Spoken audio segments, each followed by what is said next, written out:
Mummy जी, आप अभी तक रेडी नहीं हुई? हमें किटी पार्टी के लिए जाना था ना। तान्या बहू, बस 10 मिनट। वो मैं अमर और रोहित के लिए खाना बना रही थी ना, इसीलिए तैयार होने में थोड़ा लेट हो गई। एक तो ये आजकल की मेड कितनी ज्यादा कामचोर है, रोज न रोज कोई ना कोई बहाना लेकर घर जल्दी चली जाती है। हम क्या इसे पैसे घर जल्दी जाने के लिए देते हैं? तू ठीक कह रही है तान्या बहू, अब मुझे लगता है कि मुझे ये मेड चेंज करनी होगी। लेकिन मम्मी जी, मेड चेंज करने का क्या ही फायदा होगा? जो भी आएगी वो भी ऐसा ही करेगी, क्योंकि ना अब हम रोहित की शादी करवा दे। तान्या बहू, तेरा आइडिया तो बहुत अच्छा है। अब तो रोहित की पढ़ाई भी पूरी हो चुकी है। मैं कल ही अपनी फ्रेंड शालिनी से बात करती हूँ। जैसे वो तुझे ढूंढ कर लेकर आई थी, वैसे ही इस घर की छोटी बहू को भी लेकर आएगी। मम्मी जी, आपको उनसे बात करने की कोई जरूरत नहीं है। मेरी छोटी बहन है ना रिया, आप तो उसे जानती ही हैं। हाँ तान्या बहू, वो तो कुछ समय पहले ही मिस इंडिया बनी है ना, काफी ज्यादा मॉडर्न और सुंदर है। अगर रिया मेरे घर की छोटी बहू बन जाए तो हर कोई हमसे जलेगा। दोनों सास बहू आपस में काफी देर तक बातें करती रहती हैं और तैयार होकर किटी पार्टी के लिए निकलती हैं। शिवानी जैसे ही अपना घर का गेट खोलती है, वैसे ही उसके सामने उसका छोटा बेटा रोहित एक लड़की का हाथ पकड़े खड़ा होता है। रोहित, ये लड़की कौन है और तूने इसका हाथ क्यों पकड़ रखा है? सासू जी, हम तुहार बहू रिया हैं। What is it saying? Rohit, ये लड़की क्या बोल रही है?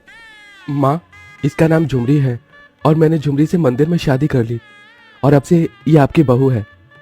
पिछले महीने जब मैं छुट्टियां मनाने के लिए गांव गया था तो वहां मुझे झुमरी मिली थी।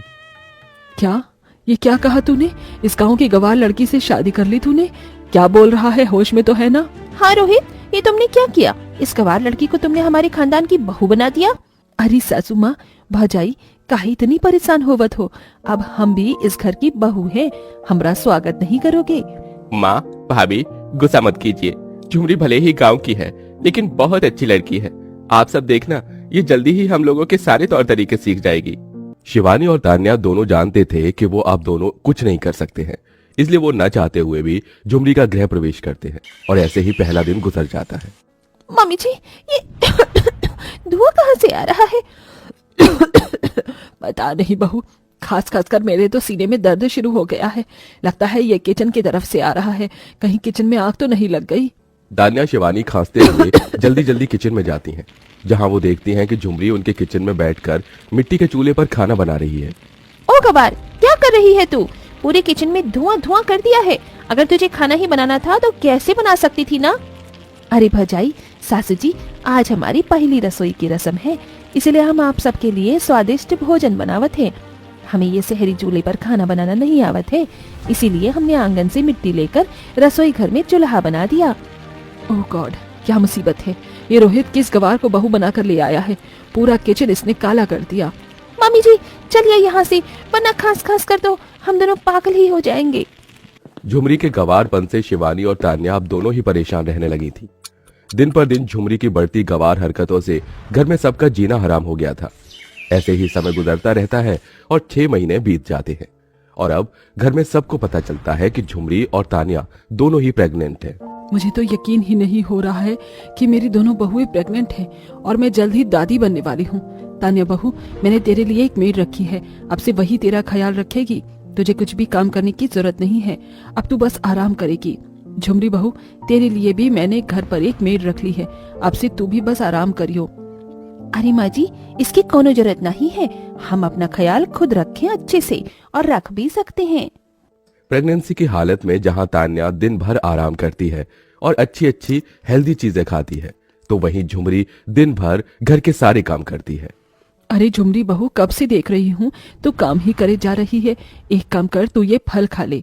अरे नहीं माँ जी, हमको ये फल नहीं खाना। कल रात की सब्जी रखी हुई है, उसी के साथ तो रोटी खा लेंगे।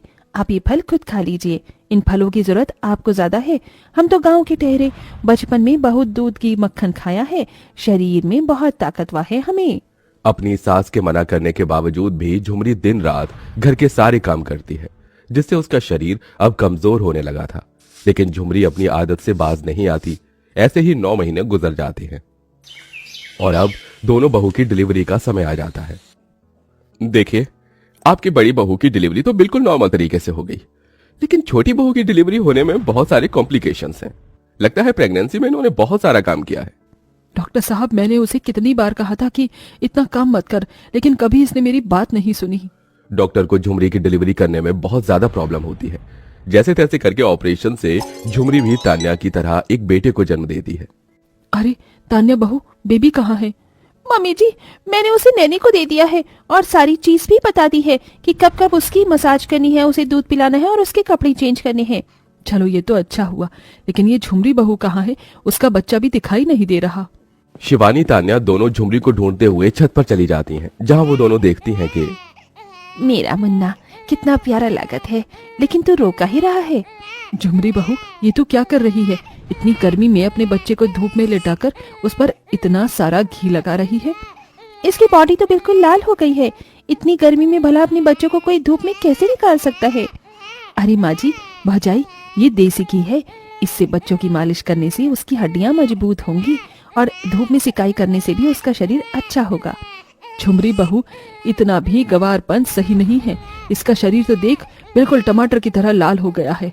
अपनी सास और तान्या के कहने पर भी झुमरी अपनी गवार हरकतों से बाज नहीं आती और अपने बच्चे के साथ दिन पर दिन कोई ना कोई गवार हरकतें करती ही रहती है। शिवानी, ये किसका बच्चा है? इसकी आंखों में कितना ज्यादा काजल लगा दिया है। ये तो पूरा का पूरा काजल में हो रहा है। ये क्या किया तूने अपने बच्चे की आंखों के साथ? उसके चेहरे और मुंह पर भी इतना बड़ा काजल का टीका लगा दिया। सासू जी, इसे बच्चे को नजर नहीं लगती है, इसीलिए मैंने इसे काजल का टीका लगा दिया है।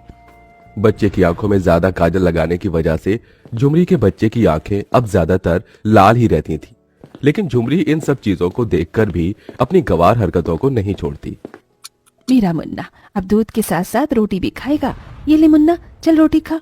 झुमरी बहू, ये तेरा बच्चा अभी 3 महीने का भी नहीं हुआ है और तू उसे रोटी खिला रही है। अभी से रोटी खाएगा तो ही इसके शरीर में जान आएगी। मेरा मुन्ना को जल्दी जल्दी बड़ा भी तो होना है।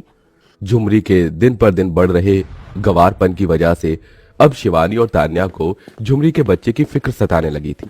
अपने बच्चे को रोज रोज गर्मी के मौसम में 2-2 घंटे धूप में रखने की वजह से और गर्म कपड़े पहनाने की वजह से अब झुमरी के बच्चे के शरीर के ऊपर लाल लाल निशान और दाने निकल आए थे, जिसे देख शिवानी जल्दी से डॉक्टर को बुलाती है। जब आप लोगों को बच्चा पालना नहीं आता तो बच्चा पैदा क्यों करते हैं? इतनी गर्मी में भला बच्चे को क्या कोई सर्दियों के मौसम में ऐसे कपड़े नहीं पहनाता है? इसका शरीर तो देखिए, बिल्कुल लाल हो रखा है और ये दाने, इससे बच्चों को कितना दर्द हो रहा होगा। ये आप सोच भी नहीं सकते हैं। बच्चे का शरीर के अंदर से भी ठीक नहीं लगता है आप लोग इसे दूध के अलावा भी कुछ और खिलाते हैं। अरे 3 महीने के बच्चे को दूध के अलावा और क्या खिला सकते हैं? अगर आप लोग मुझे समय पर नहीं बुलाते तो ये बच्चा तो हफ्ते भर में ही मर जाता। सुन लिया तूने? क्या कह रहे हैं डॉक्टर? तेरी वजह से आज तू अपने बच्चे को खो सकती थी। अरे गांव से होना कोई बुरी बात नहीं है, लेकिन इसका मतलब ये नहीं कि अपनी गवार हरकतों से किसी की जान लेने पर तू उतारू हो आए। हर चीज देसी तरीके से हो या जरूरी नहीं है। कभी कभी मॉडर्न तरीके से की गई चीज भी अच्छी होती है। सासू जी, भौजाई, हमारे को माफ कर दीजिए। अपनी देसी और गवार तरीके में हम इतना ही खो गए थे कि अपने बच्चे का दुख भी समझ ना पाए, लेकिन अब से हम मॉडर्न तरीका अपनाएंगे। तान्या और शिवानी दोनों मिलकर झुमरी के बच्चे का ख्याल रखते हैं, वहीं झुमरी को शहर के तौर तरीके भी सिखाते हैं। समय बीतने के साथ साथ झुमरी शहर के तौर तरीके अच्छी तरह से सीख जाती है और अब अपने बच्चे का भी अच्छे से ध्यान रखती है। इसीलिए दोस्तों कहते हैं कि हमेशा आपके तौर तरीके ही सही हो ये जरूरी नहीं होता। कभी कभी हमें दूसरों की बात मानकर काम करना चाहिए, वरना आप अंजाम तो देख ही सकते हैं।